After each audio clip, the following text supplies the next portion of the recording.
je veux pas de sac sur la table, je veux juste que vous ayez un papier, un stylo. Si vous manque un papier, je vous donne un papier. D'accord? S'il vous faut une feuille de brouillon, je vous apporte une feuille de brouillon.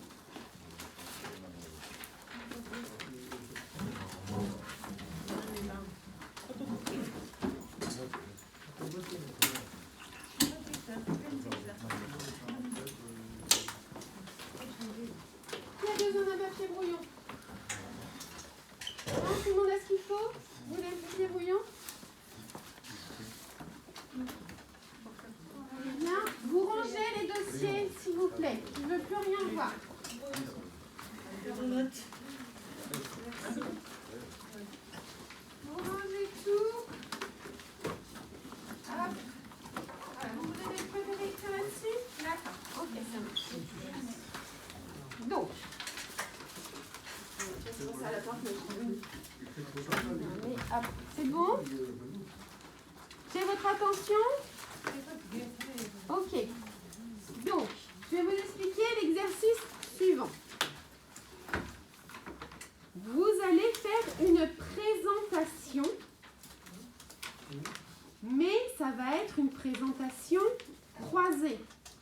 Qu'est-ce que croisée pour vous pourrait dire? Croisée, c'est croix, ça vient de croix. On est d'accord? Oui. Donc là, on a un petit bonhomme. Voilà, monsieur 1. Là, on peut mettre madame 2. Un autre petit monsieur. Non, allez. 3. Une autre dame 3. Et un monsieur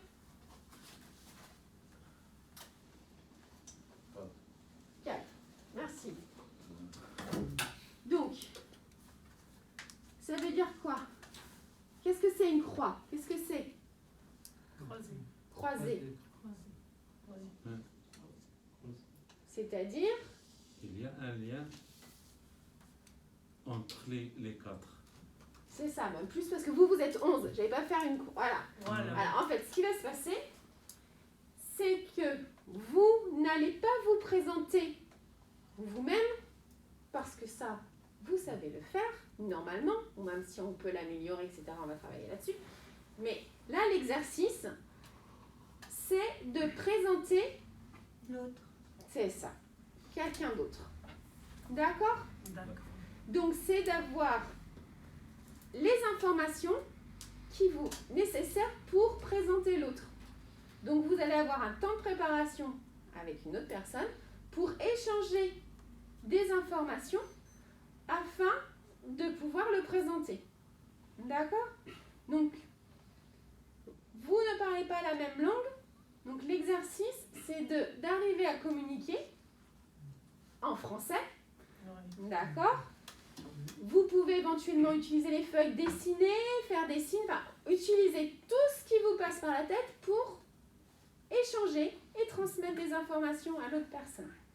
D'accord? Pour que cette personne puisse à son tour présenter. D'accord? D'accord. C'est bon, c'est clair pour tout le monde? Il y a des questions? C'est Madame Altu. Vous avez compris?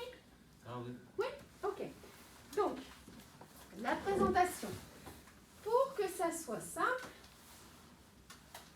je dis bien pour que ça soit simple, je vais vous donner des petites astuces pour structurer la présentation et savoir quelles informations récolter. Il ne s'agit pas de savoir si monsieur va en vacances en Italie sur X plage, on est d'accord? C'est pas ça. S'il aime les spaghettis, pareil, hein? On va rester sur le domaine professionnel. D'accord? Donc la première chose, ça va être une présentation de l'identité. Nom, prénom, âge, enfin, voilà, des petites choses, éventuellement le métier qu'il a l'habitude de faire. En 2, on va parler de son parcours professionnel. Qu'est-ce qu'il a fait?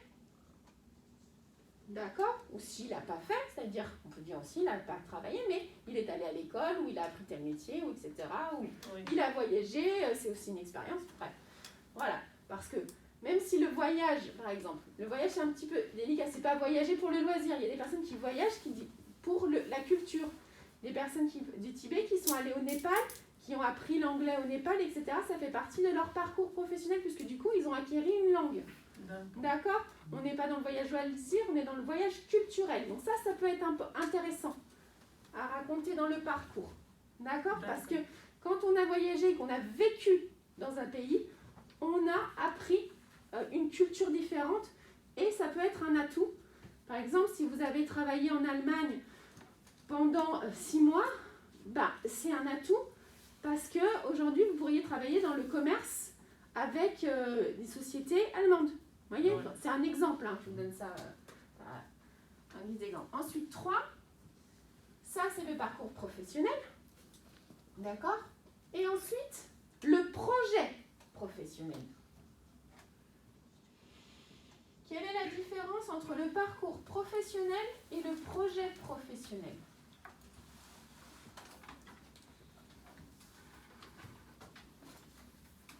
Héloïse, c'est facile. Quelqu'un d'autre?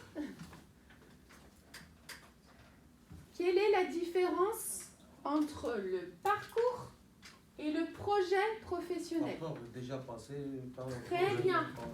Le parcours, c'est déjà, c'est surtout donc avant. Ok? Et le projet, c'est pas encore ou en cours. Donc, c'est après. D'accord? Qu'est-ce qui se passe entre avant, ce que vous avez fait avant, et ce que vous allez faire après? Non, on peut changer. Oui, vous pouvez changer. C'est une période de transition. Très bien, oui. Je ne sais pas si tout le monde va comprendre. C'est pas cette période de transition. C'est une période où justement, voilà, aujourd'hui, vous êtes en formation pour vous préparer à votre projet professionnel. Donc, en fait, entre le parcours et le projet professionnel, il y a sa construction et c'est ici, aujourd'hui. Le présent. C'est le présent, c'est votre projet de formation de compétences de base professionnelle. D'accord? Ouais. C'est pour ça que dans votre projet professionnel, certains peuvent dire « Je ne sais pas. Je vais réfléchir à ce que j'ai envie de faire. J'ai une idée pour ça, mais j'ai aussi une idée pour tel autre métier, un domaine, une envie, voilà. Ou alors, non, moi j'ai fait ça toute ma vie, j'ai été pizzaiolo toute ma vie, j'ai fait des pizzas toute ma vie, et j'ai plus envie de faire de la pizza, j'ai plus envie de travailler dans les restaurants, en plus avec le Covid c'est plus possible. Je veux être charpentier, je vais faire des toits. Bon, voilà, il va falloir passer par une formation de menuiserie. Donc le projet professionnel, pour le mettre en route, ça va être donc tout un parcours. C'est pour ça qu'on appelle ça nos formations des parcours. Un parcours pour construire son projet professionnel. D'accord? Donc, l'identité. Donc, quand vous allez raconter ça, vous allez aussi faire un travail sur vous. Et en plus, il va falloir lui transmettre l'information à l'autre personne qui va parler pour vous. D'accord? Donc, il faut être assez clair, parce que la personne ne parle pas votre langue. Identité, parcours professionnel, projet professionnel. Et pour les plus courageux, une petite conclusion. Vous savez ce que c'est une conclusion? Pour clôturer la présentation. Résumé. Ça peut être un mot, une phrase, peu importe. Quand on commence, on fait souvent une introduction et ensuite une conclusion. Vous verrez ça quand vous faites la lettre de motivation. Vous dites bonjour, vous vous présentez et ensuite vous parlez de votre motivation, etc. Vous n'allez pas commencer une lettre de motivation en disant je suis sérieux. Non, vous dire bonjour monsieur, j'ai vu votre annonce, etc. Vous voyez? Donc on commence toujours par une petite introduction ici qui sera donc l'identité de la personne pour parler de ce qu'elle a fait avant, de ce qu'elle a envie de faire après, si elle a l'idée ou si elle réfléchit. Et conclusion, c'est libre à vous ou pas. Hein? C'est un petit bonus en plus. que vous pouvez, Une phrase juste. une phrase, un mot, D'accord. il n'y a aucune obligation. D'accord. Ok? C'est pour vous apprendre à structurer votre prise de parole. D'accord? D'accord. Parce que, en dehors de la lettre de motivation, parce que c'est bien d'envoyer sa lettre de motivation et c'est bien de faire son CV pendant la formation, mais l'objectif c'est quoi? C'est que vous décrochez un entretien d'embauche. Ouais. Et cet entretien d'embauche va aussi être une condition à la réussite de votre recherche d'emploi. D'accord. Il faut réussir votre entretien d'embauche pour trouver un travail. D'accord. Donc, c'est important. C'est toutes des étapes qui vont ensemble. D'accord? Je vous laisse travailler. On va faire les binômes.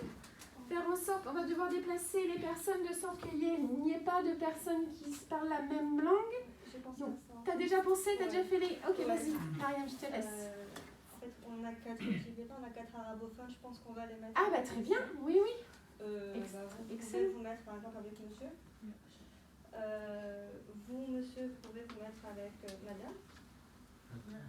Alors, vous avez du papier et du produit. Déplace, voilà. Nettoyez légèrement vos espaces et échangez. Vous pouvez vous mettre avec monsieur. Donc là, on a 3 binômes, je pense. Ok. Bah, alors, il y aura un trinôme. Ouais. Il y aura un trinôme. Donc, je pense qu'il faut éventuellement le faire ici. Parce que là, Héloïse peut se retourner. Et là, une personne. Après, bon, on va vous donner les binômes. Vous allez vous Oui, comme réinstaller ça, en comme fonction. Allez, on prend Je ça, vous laisserai utiliser le spray, mais il faut qu'ils se mettent les uns à côté des autres, Ouais. hein, parce qu'on va pas. Vous allez avoir, Ouais. voilà, à peu Ça, près. on parle, c'est pas un écrit, on parle. Vous pouvez prendre des notes pour pas oublier ou pour voilà. Mais effectivement, oui, c'est un exercice de prise de parole, donc il faut pas lire son papier. Ben oui. Si vous avez peur, si vous ne sentez pas à l'aise, vous pourrez prendre votre papier. Voilà. Mais l'objectif, ce n'est pas de lire son papier. D'accord?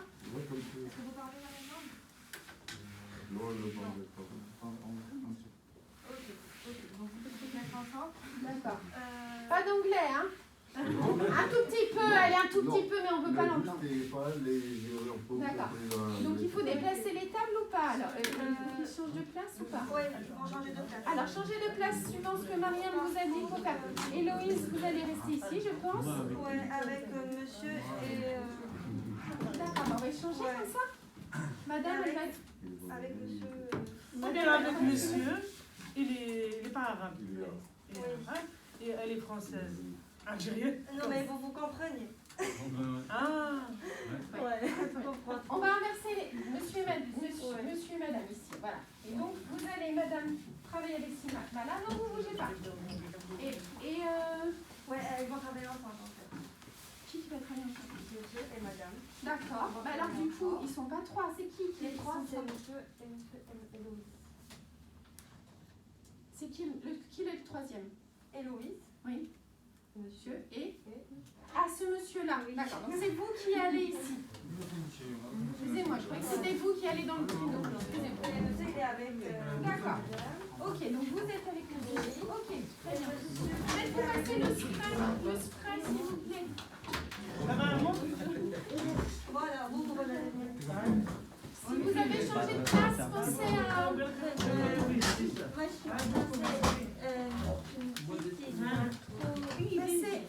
Pensez à nettoyer votre espace. Pour ceux qui ont changé de place.